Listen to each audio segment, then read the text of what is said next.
ദിവീഷ്, ഞാൻ നേരത്തെ മുതൽ പറയുന്ന ഒരു കാര്യമുണ്ട്. ഇരുട്ട് വീണാൽ അവിടെ വൈകിട്ടാകുമ്പോഴേക്ക് കോട വരും. ആ ഇരുട്ട് വീണാൽ വളരെ ദുഷ്കരമാണ് കാര്യങ്ങൾ. മറ്റൊന്ന്, ഇന്നലെ രാത്രി ദുരന്തത്തിൽ പെട്ട് അവിടെ കുടുങ്ങിപ്പോയ സ്ത്രീകളും കുട്ടികളുമുള്ള ഉൾപ്പെടെയുള്ളവർ വലിയ മാനസിക സമ്മർദ്ദത്തിലായിരിക്കും. അവർക്ക് ഇന്ന് രാത്രി കൂടി ഈ ദുരന്തഭൂമിയിൽ തുടരുക അല്ലെങ്കിൽ അതിനടുത്തുള്ള ഏതെങ്കിലും ഷെൽട്ടറിൽ തുടരുക എന്നത് അവരെ സംബന്ധിച്ച് വലിയ രീതിയിൽ സമ്മർദ്ദം ഉണ്ടാക്കുന്ന കാര്യമായിരിക്കും. പക്ഷേ ഇപ്പോഴത്തെ അവസ്ഥയിൽ അവരെ അവിടെ നിന്ന് പുറത്തെത്തിക്കാനാവൂ. കാരണം പരിക്കേറ്റവർക്കും അങ്ങനെയുള്ള പ്രായമായവർക്കും ഒക്കെയാണ് മുൻഗണന കൊടുക്കുന്നത് ഇപ്പോൾ ഈ റോപ്പ് വഴിയുള്ള റെസ്ക്യൂവിൽ. പക്ഷേ അവിടെ നിന്ന് സംശാദ് മരിക്കാർ ഉൾപ്പെടെയുള്ളവർ അല്പം മുമ്പ് പറഞ്ഞത്, ആർമി ആളുകൾ പറയുന്നത് 1 മണിക്കൂർ കൊണ്ട് അവർ വാഹനം കടക്കുന്ന രീതിയിൽ ആ പുഴയിൽ സംവിധാനം ഒരുക്കുമെന്നാണ്. നമുക്ക് രീതികൾ അറിയില്ല. അത് സാധ്യമാവുകയാണെങ്കിൽ ഒരുപക്ഷെ ഇതിന് മുമ്പ് അങ്ങോട്ട് എത്തിയ ആളുകളെ കൂടുതൽ കൊണ്ടുവരാൻ കഴിയും. ഇപ്പോ എനിക്ക് ബാംഗ്ലൂരിൽ നിന്ന് വന്ന ഒരു കോളിൽ പറയുന്നത്, ഒരു കർണാടക ടാക്സിയിൽ 6 പേർ വന്നിരുന്നു. അതിലെ ഡ്രൈവേഴ്സ് റൂം ഇല്ലാത്തതുകൊണ്ട് ഒരു വില്ലയിൽ ഇവരെ ആക്കി.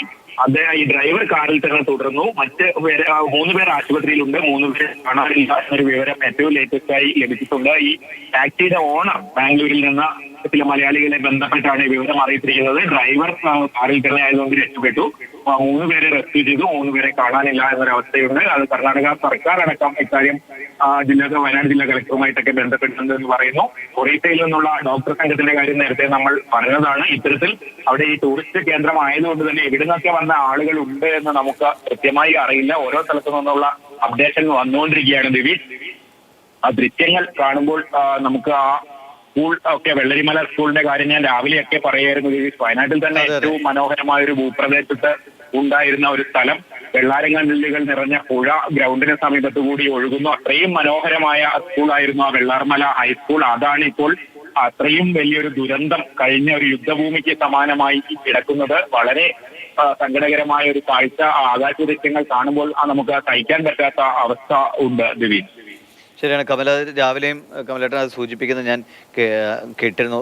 ഇപ്പോൾ 89 മരണമായി എന്നതാണല്ലോ ഒരു ഔദ്യോഗിക സ്ഥിരീകരണം. അതിൽ 37 പേരെ മാത്രമേ തിരിച്ചറിയാൻ കഴിഞ്ഞിട്ടുള്ളൂ എന്നും പറയുന്നു. ഈ നിലവിൽ കൃത്യമായി ഏതൊക്കെ ആശുപത്രികളിലാണ് മൃതദേഹങ്ങൾ ഉള്ളത്, ഈ തിരിച്ചറിയാൻ വേണ്ട ബന്ധുക്കൾക്ക് അങ്ങോട്ടേക്കൊക്കെ എത്താനുള്ള സാഹചര്യങ്ങളിൽ ഇപ്പോൾ ആളുകൾ ആകെ ഒരു പരിഭ്രാന്തിയിലാണല്ലോ, ആരെവിടെ എന്ന് പോലും അറിയാത്ത അവസ്ഥയാണല്ലോ. അതിനെ എങ്ങനെയാണ് നമ്മുടെ സംവിധാനങ്ങളൊന്ന് ഏകോപിപ്പിക്കുന്നത്? വലിയ ബുദ്ധിമുട്ടാണെന്നറിയാമെങ്കിൽ.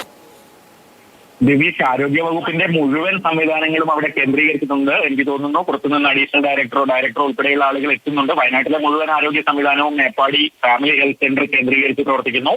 തൊട്ടടുത്ത പ്രൈവറ്റ് മെഡിക്കൽ കോളേജ് ഉണ്ട്, doctor Moopen's medical college, Wayanad institute of medical science വിംസ് എന്ന ആശുപത്രിയും മൂപ്പൻസ് മെഡിക്കൽ കോളേജും ചേർന്നുള്ള വലിയ സൂപ്പർ സ്പെഷ്യാലിറ്റി സംവിധാനമുള്ള ആശുപത്രിയുണ്ട്. അവിടേക്കാണ് ആദ്യം ആളുകളെ കൊണ്ടുപോയിരുന്നത്.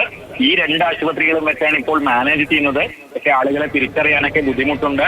വെള്ളാർമല ഹൈസ്കൂളിലെ ടീച്ചേഴ്സ് ഒക്കെ, ഈ പല സ്കൂളുകളിലെയും ടീച്ചേഴ്സ് അവരുടെ കുട്ടികളെ അന്വേഷിക്കുന്നുണ്ട്, അവരുടെ ഫോട്ടോകളൊക്കെ ഷെയർ ചെയ്യുന്നുണ്ട്. പലരെയും കാണാനില്ല. ഈ ജില്ലാ പഞ്ചായത്ത് പ്രസിഡന്റ് ഉൾപ്പെടെയുള്ളവർ പറഞ്ഞത് 4 മണിക്ക് അവരെ വിളിച്ചറിയിച്ച, ഇങ്ങനെയൊരു ദുരന്തം നടന്നു എന്ന് വിളിച്ചറിയിച്ച ആളെ പോലും അവരെത്തുമ്പോഴേക്ക് മിസ്സിംഗ് ആവുന്ന സാഹചര്യം ഉണ്ടായിട്ടുണ്ട്. അത്തരത്തിൽ ഒരുപാട് ആളുകൾ മിസ്സായ സാഹചര്യമാണ് നിലനിൽക്കുന്നത്. കമലേട്ടാ, ഇപ്പോൾ നമ്മൾ ഏറ്റവും പുതിയ ദൃശ്യങ്ങൾ അവിടുന്ന് കാണുന്നത് സത്യത്തിൽ ഒന്നും കാണാൻ കഴിയാത്ത അവസ്ഥ, അത്രയേറെ മൂടി കഴിഞ്ഞിരിക്കുന്നു.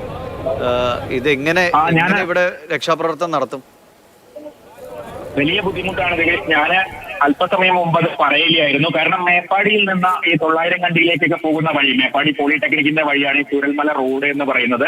അതിൽ കുറച്ചു ദൂരം നമ്മൾ അങ്ങോട്ട് പോയി കഴിഞ്ഞാൽ മറ്റൊരു ലോകമാണ്. നമ്മൾക്ക് വേറെ പുറംലോകവുമായ ഒരു ബന്ധമൊന്നും ഇല്ലാത്ത രീതിയിൽ ഒരു സിംഗിൾ റോഡാണ് അങ്ങോട്ടുള്ള കണക്ടിവിറ്റി. 2 സൈഡിലും തേയിലത്തോട്ടങ്ങൾ, ഇടവിട്ട് ഫോറസ്റ്റ്, ഇടയ്ക്ക് കാപ്പിത്തോട്ടങ്ങൾ, അങ്ങനെ ഈ ഒറ്റപ്പെട്ട ഒരു വഴി. അവിടെ ഇടയ്ക്കിടയ്ക്ക് സെറ്റിൽമെന്റുകൾ, തോട്ടം തൊഴിലാളികൾ, അങ്ങനെ വേറൊരു ലോകമാണ്. അവിടെ ഇത്തരത്തിൽ ഒരു ദുരന്തം ഉണ്ടാകുമ്പോൾ, അത് ഒറ്റപ്പെട്ടു പോകുമ്പോൾ ആ പ്രദേശത്ത് വല്ലാത്തൊരു അന്തരീക്ഷം വരും. പ്രത്യേകിച്ച് ഈ മഴയും കോടയും ഒക്കെ വരുന്ന ഈ മഴക്കാലത്തെ അന്തരീക്ഷം എന്ന് പറയുന്നത് വളരെ പേടിപ്പെടുത്തുന്നതാണ്.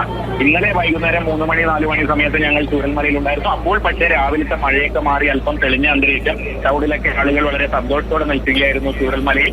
അവിടെ നിന്ന് ഞങ്ങൾ പോകുന്ന ശേഷമാണ് രാത്രി 1 മണിക്കാണ് ഈ ദുരന്തം സംഭവിക്കുന്നത്. ഈ ഉരുൾപൊട്ടലിന്റെ പ്രഭവ കേന്ദ്രമായ സ്ഥലത്തടക്കം ആ കുന്തിരിമട്ടത്തെ പാലത്തിൽ നിന്നാണ് നമ്മൾ ഇന്നലെ ഡെപ്പൊക്കെ ചിത്രീകരിച്ചത്. അതിന് മുകളിലാണ് ഉരുൾപൊട്ടൽ ഉണ്ടായത് രാത്രി.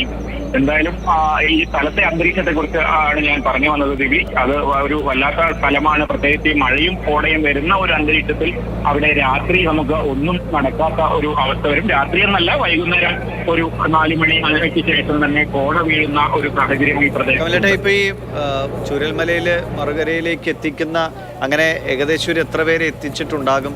അവരിൽ നിന്ന് പ്രതികരണം പ്രതികരിക്കാൻ പറ്റും? എനിക്ക് ആ കണക്കുകൾ വ്യക്തമല്ല ദേവീഷ്, എന്റെ കയ്യിൽ അതിന്റെ ഡാറ്റ ഇല്ല. ഇതിനോ ഗൂഗിളിനോ ആയിരിക്കും കൂടുതൽ വിവരങ്ങൾ അത് സംബന്ധിച്ച്. ഞാൻ